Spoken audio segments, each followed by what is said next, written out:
नमस्कार, मेरा नाम है डॉक्टर पूरू धवन और आज इस वीडियो में हम जानेंगे कि क्यों हम किडनी फेलियर को साइलेंट किलर भी कहते हैं। किडनी फेलियर के पेशेंट जब भी आते हैं ना, अक्सर वो एक बात ज़रूर कहते हैं, डॉक्टर साहब मुझे पता ही नहीं लगा कब मेरी किडनी खराब हो गई। और ये जो दिक्कत है वो सिर्फ एक पेशेंट की होती तो शायद हम ये वीडियो ना बनाते, बट जब हम ये देखते हैं कि 50% पेशेंट की यही दिक्कत है तो लगा कि इस टॉपिक पे हमें वीडियो बनाकर थोड़ी सी जागरूकता फैला देनी चाहिए। तो शुरुआत करते हैं सबसे पहले किडनी फेलियर को समझने से कि किडनी जब किसी की फेल हो रही है तो बॉडी के अंदर क्या क्या चेंजेस हो रहे हैं।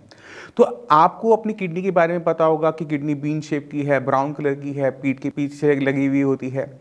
इसका काम होता है खून को साफ करना, पेशाब को बनाना, इलेक्ट्रोलाइट को बैलेंस करना, ये हमें सबको पता होता है। पर ये काम कैसे होता है वो भी इंपॉर्टेंट है। हमारी किडनी के अंदर होते हैं नेफ्रॉन्स। ये जो नेफ्रॉन्स हैं इनके अंदर ब्लड आता है एक तरफ से और दूसरी तरफ से निकलता है, बट बीच में प्रेशर की वजह से जितना वेस्ट मटेरियल है वो सेपरेट आउट होना शुरू हो जाता है। बट जब कभी मान लो आपका बीपी बढ़ जाए या शुगर बढ़ जाए तो ये जो ब्लड सप्लाई होती है जो नेफ्रॉन तक जा रही होती है ये हैम्पर होनी शुरू हो जाती है। इसी तरह से डायबिटीज़ में होता है कि ब्लड का जो फ्लो है किडनी की तरफ वो बदल जाता है। जब ब्लड का फ्लो बदल गया, ब्लड की उसमें दिक्कत आ गई, तो हम क्या देखते हैं कि वहाँ पर भी हमें सेम दिक्कत देखने को मिलती है कि किडनी की जो फंक्शनिंग है वो डाउन होनी शुरू हो गई।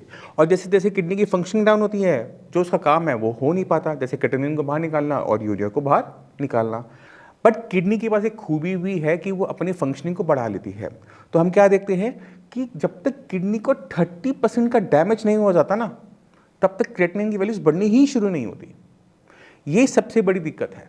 अब ये जब 30% डैमेज हो गया उसके बाद क्रिएटिनिन पहुंचा 1.4 क्रिएटिनिन पहुंच रहा है 30% किडनी को डैमेज करने की बात, यानी आपकी रिपोर्ट एबनॉर्मल हुई है अभी और 30% डैमेज हो चुका है। इसी वजह से हमें शुरुआत में पता नहीं लगता। दूसरा, जब हमारे ब्लड में इतना टॉक्सिक मटेरियल इकट्ठा ना हो जाए जो हमारी बॉडी में सिम्टम पैदा करे, तब तक हमें कुछ नहीं पता लगता। शुरुआती में दौर में क्या होता है, 1 2 3 4 लेवल तक तो वीकनेस भी नहीं आती, हीमोग्लोबिन डाउन नहीं आता, स्वेलिंग भी नहीं आती। जब क्रिएटिनिन का लेवल 4 5 को टच करना शुरू करता है ना, तब पेशेंट को अपनी बॉडी में वीकनेस महसूस होनी शुरू होती है। थकावट होगी, मसल्स में क्रैम्प हो सकते हैं, स्किन पे इचिनेस हो सकते हैं, दाने हो सकते हैं, कोई भी स्किन की डिसऑर्डर हो सकती है। अब आप मुझे बताओ, आपको थकावट हो रही है, आपको हो सकता है कभी कभार हेडेक हो रहा हो, बैक एक हो रहा हो, स्किन पर दाने निकल रहे हो, इसको सुन करके आपके माइंड में किडनी की बीमारी आ रही है? नहीं आ रही।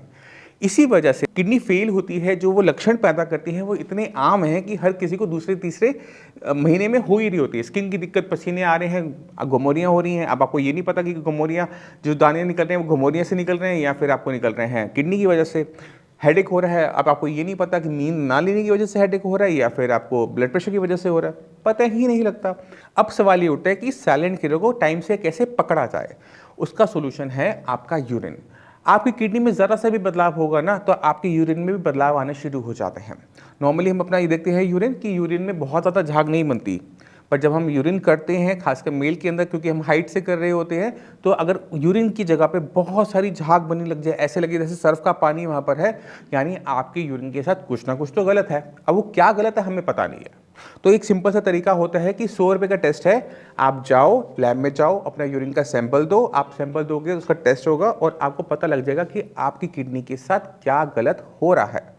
क्या आपका प्रोटीन आ रहा है उसके अंदर, क्या ब्लड आ रहा है, क्या उसमें वेस्ट मटेरियल आ रहा है, क्या इन्फेक्शन हो रहा है, वो आपको पता लग जाता है। और वही सबसे पहला तरीका होता है आइडेंटिफाई करने का इस बीमारी को।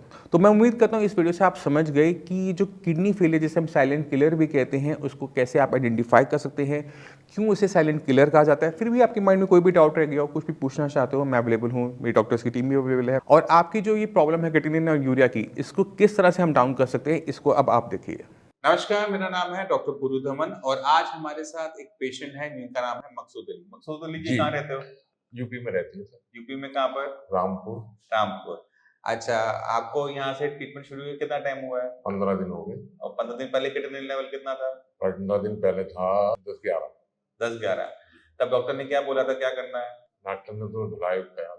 डायलिसिस के लिए बोला जी था। जी। शरीर में उस समय क्या दिक्कत हो रही थी? शरीर में तो परेशानी थी, बताओ क्या हो रही थी? चलने फिरने की भी थी, हाँ सांस लेने की भी थी, हाँ। सभी चीज की परेशानी लगती थी मुझे तो। सूजन तो नहीं थी? सूजन भी थी सर, सूजन भी थी। पैरों पे सूजन भी थी। अब 15 दिन में क्या बदलाव आया? पहले 15 बताओ कितने लेवल कितना हो गया? 15 दिन में सर इतना बदलाव आया कि मुझे तो आधा आधा लगा, आधा बदलाव हो गया। आधा बदलाव हो जी गया। जी। अभी कितने लेवल कितना आ रहा है? अब वो 6 आ गया 6 आया। जी। तो 11 से वो कितने लेवल 6 आ गया 6 15 दिन के अंदर। 15। शरीर में और क्या बदलाव हुए? ताकत भी लग रही है शरीर में, अब हम्म, खून भी बढ़ा हुआ लग रहा है, सभी चीज से स्वास्थ्य लग गया। कहीं से बीमार लग रहे हैं अपने आप को महसूस ना कर मैं रहे तो हैं? कोई महसूस नहीं कर रहा हूँ सर। तो 15 दिन के अंदर भी कितने लेवल 11 से 6 आ सकता है, मगर उसके लिए आपको थोड़ी सी मेहनत करनी पड़ती है, जैसे मकसूद जी ने करी।